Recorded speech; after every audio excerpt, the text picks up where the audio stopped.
Ici Louis Lemieux, votre fier député de Saint-Jean. La chaîne YouTube que vous regardez en ce moment, Studio Saint-Jean, c'est la chaîne de votre député au service de la communauté.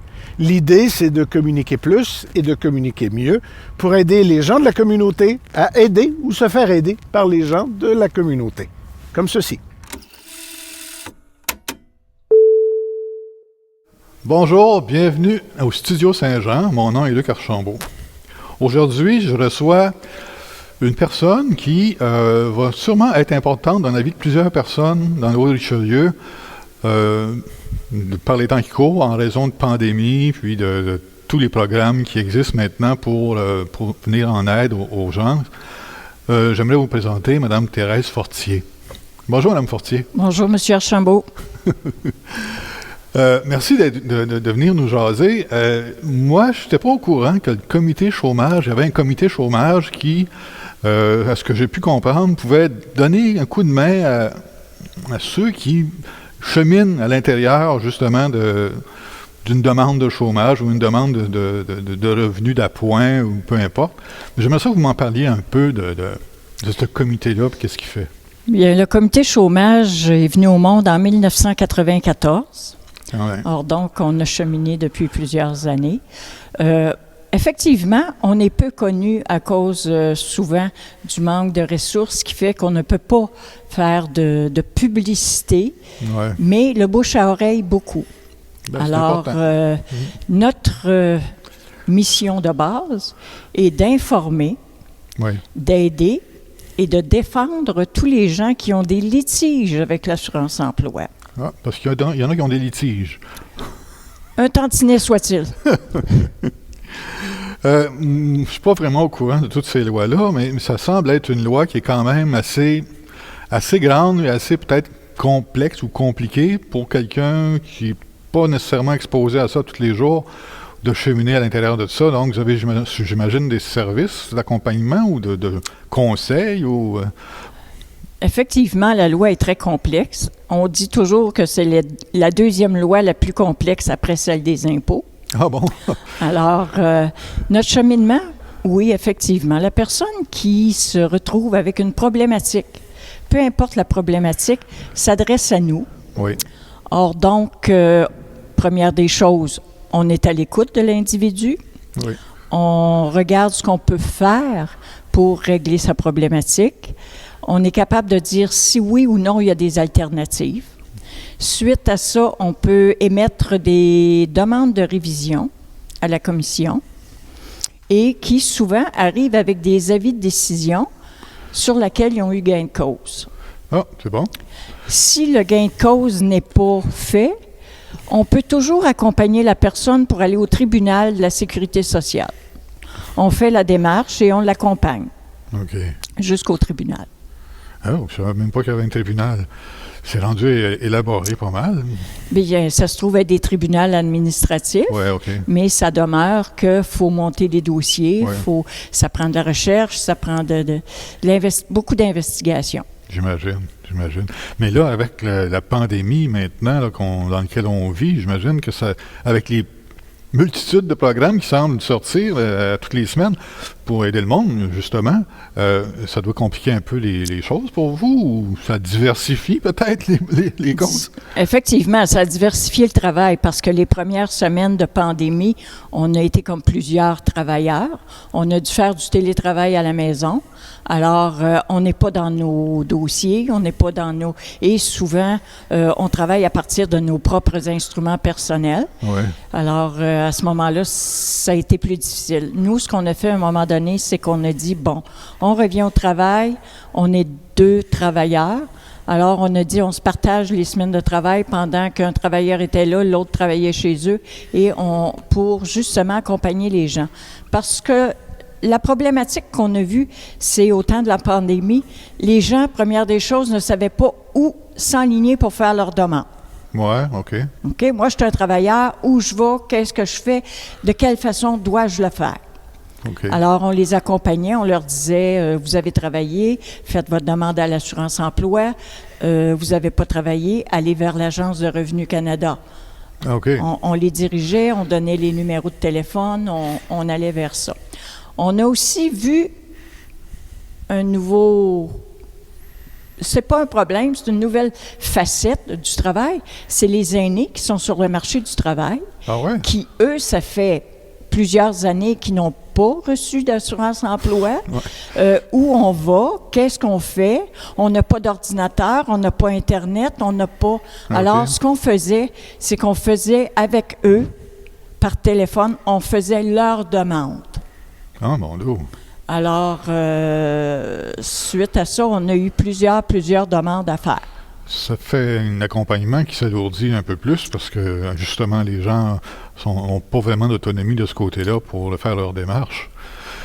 En moyenne, une demande d'assurance emploi prend 1 heure à faire. Oui, OK. Alors, pour la personne qui n'est pas habilitée, c'est plus difficile. Oui, Mais là, dans la deuxième vague, on arrive dans la deuxième vague de la pandémie, oui. par l'entremise de financement, on a été capable d'acquérir des portables.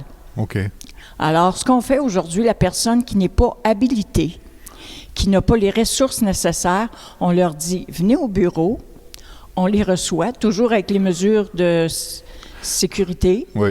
et on les accompagne sur Internet, on leur montre comment faire leur demande OK. sur Internet.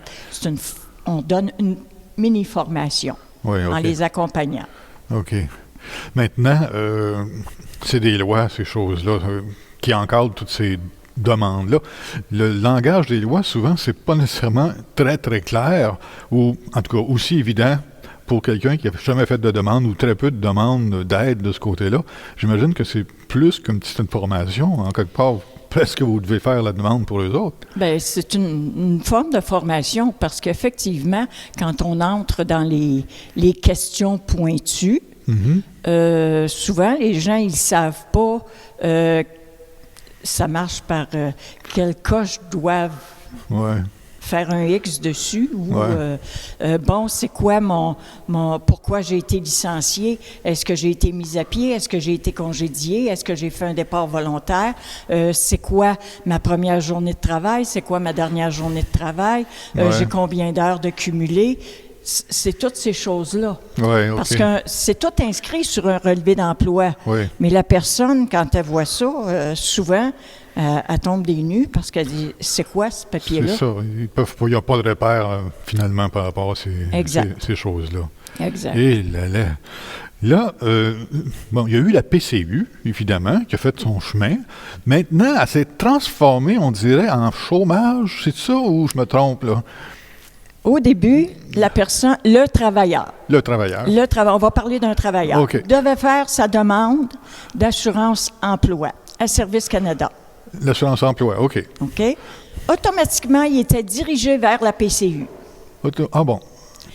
La personne qui n'était pas admissible au chômage devait passer par l'Agence de revenus Canada. Les travailleurs autonomes qui ne sont pas reconnus à l'assurance emploi passaient par l'Agence de revenus Canada. Donc, c'est deux entités différentes. Deux affaires différentes. C'est deux entités différentes. OK. Sauf que la PCU, c'était le programme qui était payé par l'Agence de revenus Canada. OK. Ça ne sortait pas des coffres de l'assurance emploi. OK, c'est un autre budget, ça. Là, on arrive à la PCRE. PCRE, OK. D'accord? PCRE. Aidez-moi. C'est des programmes canadiens relance économique. OK. Ça touche le travailleur, ça? Ou... C'est pour les travailleurs. OK. Or donc, la personne qui était admissible à l'époque à recevoir du chômage, qui a eu de la PCU,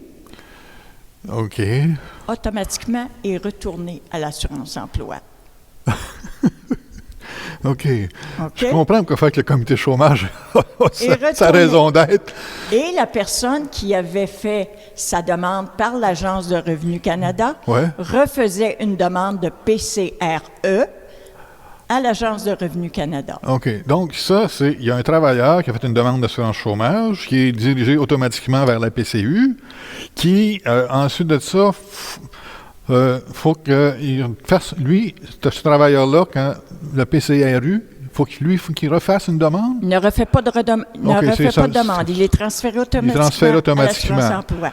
Contrairement à un entrepreneur ou un travailleur autonome, si on veut, qui, lui, est obligé de faire sa demande à Agence de Revenu Canada, à Revenu Canada, finalement, c'est ça? Exact. Pour la BCU. Exact. Maintenant, la PCU se transforme en chômage ou en PCRU pour lui? PCRE.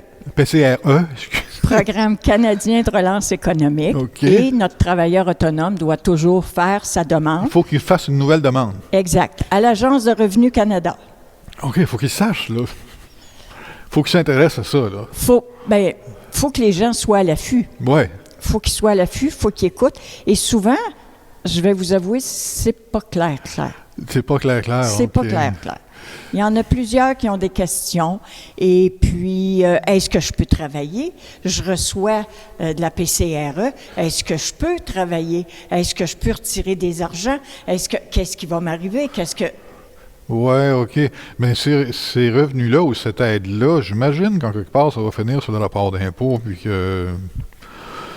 Effectivement. Ouais. Les gens doivent être très conscients que le maximum d'un revenu pour la PCRE, à la fin de l'année sur les impôts, le gain ne doit pas dépasser 38 000 $, ce qui inclut un revenu de travail, ce qui inclut des prestations d'assurance emploi, ce qui inclut des prestations de retraite ou de la sécurité de la vieillesse. C'est tous tes revenus, finalement. C'est tous les revenus, c'est englobé. Okay. Et si la personne dépasse le 38 000, l'excédent du 38 000 va être comptabilisé, qu'ils vont devoir le rembourser à 50 sous du dollar qui va dépasser le 38 000. Oh là là! Supposons que je fais 38 000, mais j'ai dépassé de 10 000, exemple, dans ces contributions-là, où mes revenus globaux sont rendus à 48 000. Le 10 000 $, je suis obligé de rembourser 5 000. Il va y avoir un montant d'argent où vous allez devoir le rembourser. Ouais, j'espère qu'ils prennent des arrangements. On verra ça quand on sera rendu là, mon cher monsieur. Ouais, c'est ça, on n'est pas rendu là. Et là, excusez-moi, je trouve ça... Je m'imagine être... tomber sur le chômage, comme on dit régulièrement, tomber sur le chômage ou être un travailleur autonome, puis à naviguer dans ces eaux-là. C'est vrai que c'est mêlant, excusez-moi, là, mais je trouve ça... c'est un fardeau supplémentaire, peut-être, pour le travailleur, en plus de son stress de perdre son emploi, de naviguer dans ces règles-là. Peut-être que je prends trop ça à cœur, là, mais c'est un peu... c'est vrai que c'est compliqué. Vous faites bien d'exister. C'est assez complexe, puis il ne faut pas oublier non plus qu'en temps de pandémie, ça nous est tombé comme ça du jour au lendemain. Et ce que ça a créé un élément de stress, d'angoisse pour les travailleurs. Les gens, là, étaient vraiment, là, démunis face à tout ça. Puis nous, ce qu'on dit, c'est que quand on a vu ça les premières semaines, on s'est assis avec notre groupement national et ça fait des années qu'on travaille pour qu'il y ait des améliorations à la loi de l'assurance emploi. Oui, OK. Parce qu'on dit le filet social est mal fait à l'heure actuelle et on le voit là à l'heure de la pandémie, toutes les choses que ça a pu créer. Nos travailleurs autonomes, il faut les protéger, ces gens-là. Parce qu'à un moment donné, là, ils arrivent, ils n'ont plus rien, c'est des travailleurs. Tout travailleur doit être protégé. C'est une assurance. Et on dit, il faut se procurer un filet social du 21e siècle. Ce qui n'est pas adéquat aujourd'hui. Il faut ajuster finalement les règles, pas les règles, mais les besoins des travailleurs en fonction de l'an 2000, finalement, l'an 2020. Exact, parce qu'on sait fort bien que le travail, il y a beaucoup de travailleurs que ce sont tous des travailleurs atypiques. Il y a des travailleurs saisonniers. Il y a nos travailleurs autonomes. Tous ces gens-là, il faut les protéger en quelque part. C'est des travailleurs. OK. Et là. Puis cette démarche-là pour le filet social, c'est déjà quelque chose qui est en mouvement auprès de...